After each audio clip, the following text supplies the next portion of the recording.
गणेश, आपका स्वागत है मेरे यूट्यूब चैनल बीटीएस कोरियन नाम की परवान इन भोजपुरी सॉन्ग। तो आज मैं आप लोगों को आपकी प्यारी सी love story mafia wild obsession part 3 बताऊंगी।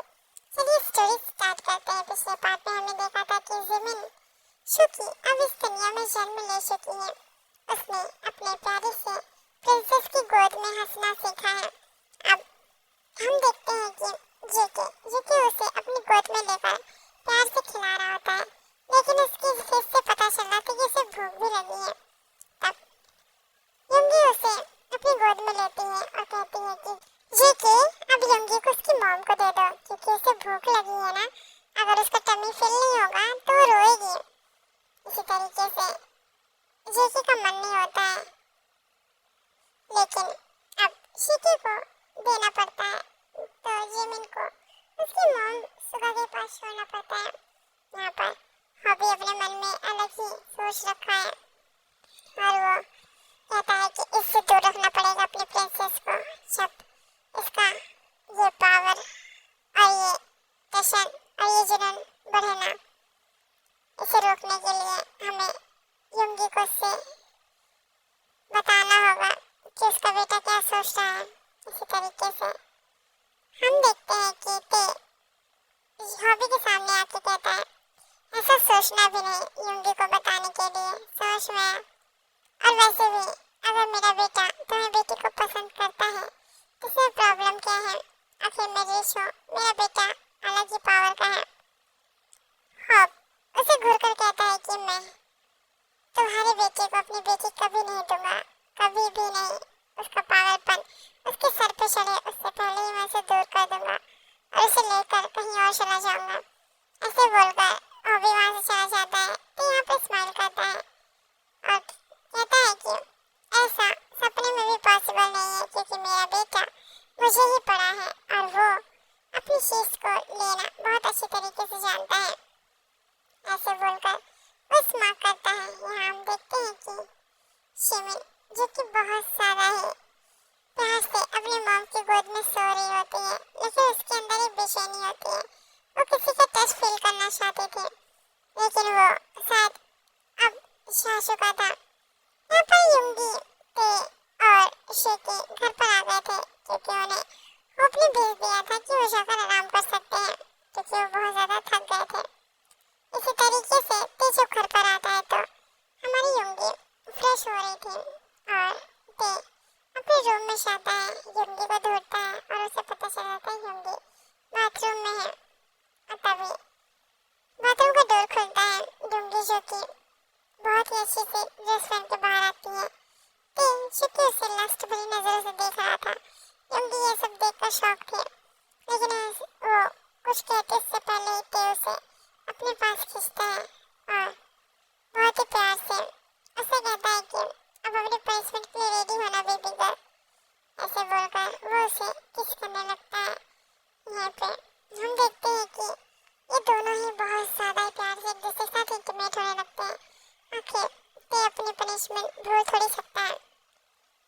युंगी जो कि बहुत ज्यादा ही टेंशन में होती है, क्योंकि उसका हॉबी जब एक बार स्टार्ट हो जाता है तो बहुत मुश्किलों से ही रुकता है। यहीं पर हम देखते हैं कि अब इन दोनों का रोमांस बहुत ज्यादा बढ़ता जा रहा था।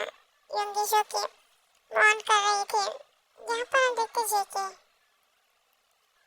ये अलग ही दुनिया में होता है और ये सोच रहा था कि कैसे कब युंगी के पास जाए और उसे खिलाए। ऐसे ही बहुत ज्यादा ही इंतजार करने के बाद नेक्स्ट डे आता है और जेके तुरंत दौड़ के अपने मॉम डैड के पास जाता है और कहता है कि मॉम डैड जल्दी चलिए, आप लोग बहुत लेट करते हैं।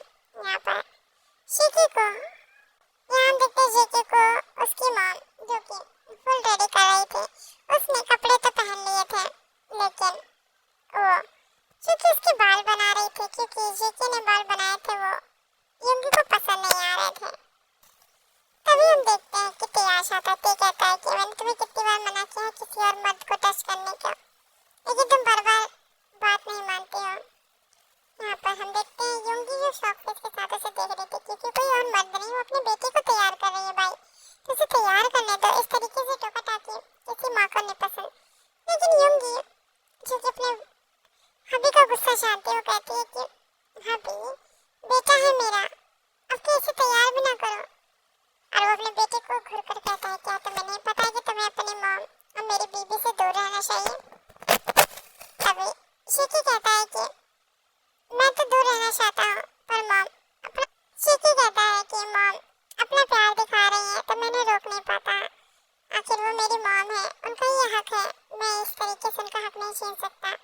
तो जो किसे घूर कर देखता है उसी तरीके से शिकी भी घूरता है।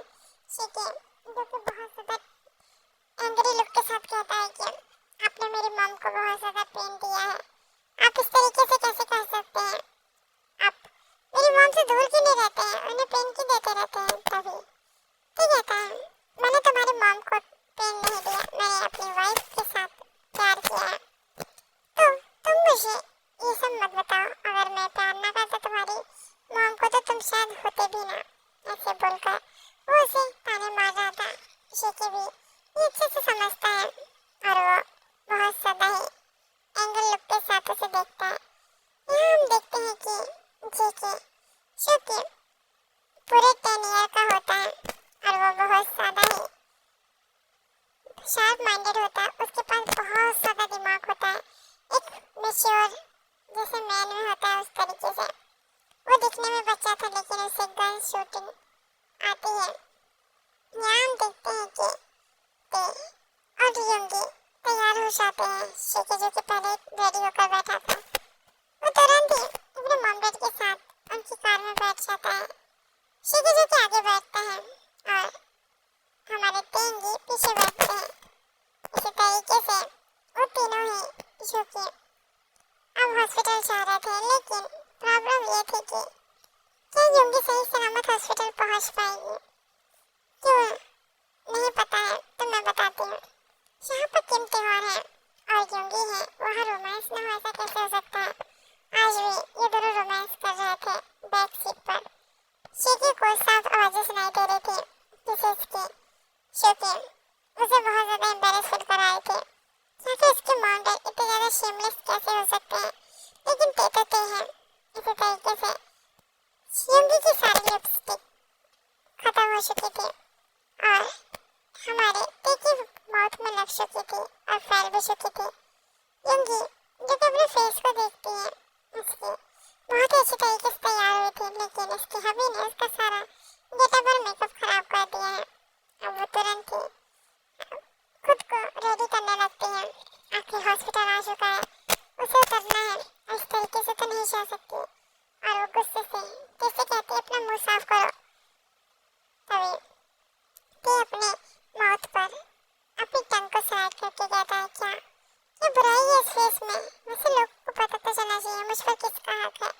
इसी तरीके से युंगी जो कि शर्म से पानी पानी हो जाती है उसकी फ्लर्टिंग स्किल देखकर।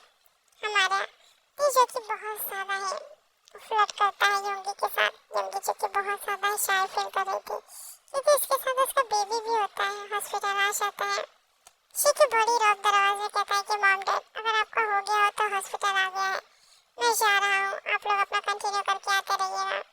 ऐसे बोलकर वो जो कि चला जाता है क्योंकि उसे जिमिन से मिलने की जल्दी होती है।